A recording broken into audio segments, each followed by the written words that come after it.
Alam mo, para kang takuri. Maingay kapag nag-iinit na. Ayan na!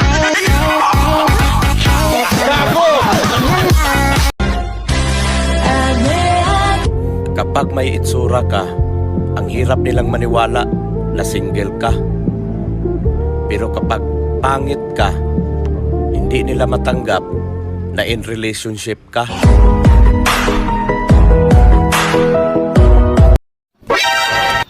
Ang mga babae, mabagal maligo, mabagal magbihis, mabagal kumain, mabagal maglakad. Pero pag nagduda, sobrang bilis. Tangina ko!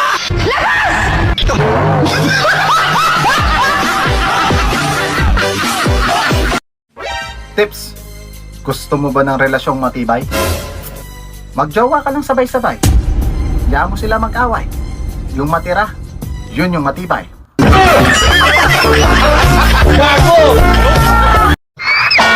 Ang pamilyang maraming anak, tiyak, may tatay na manyak.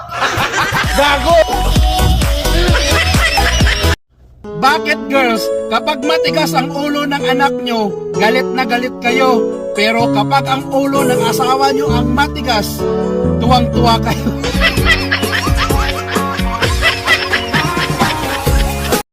Alam nyo yung isang katotohanan sa buhay ng tao?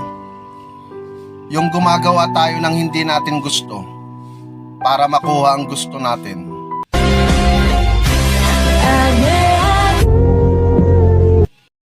Huwag magtanim ng galit sa mga taong naninira sa iyo.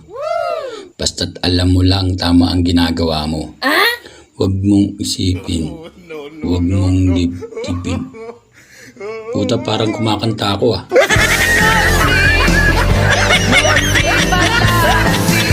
Ang bagyo, para ka lang umiibig. Pagkatapos kang bayuhin, iiwanan kang may damage.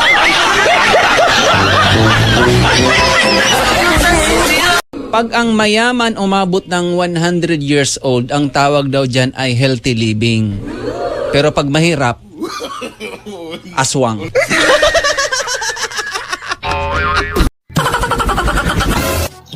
Naguguluhan talaga ako pagdating sa mga sign ng pera. Bakit? Kasi, ang 1M, 1 million. Ang 1B, 1 billion.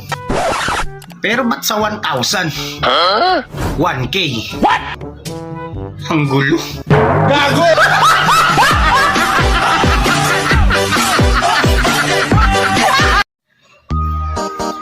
Sa math, ang kalahati ng 40 ay 20. Pero sa kantin namin, ang ulam, 40. Pero ang kalahati, 25. What? Paano nangyari yun?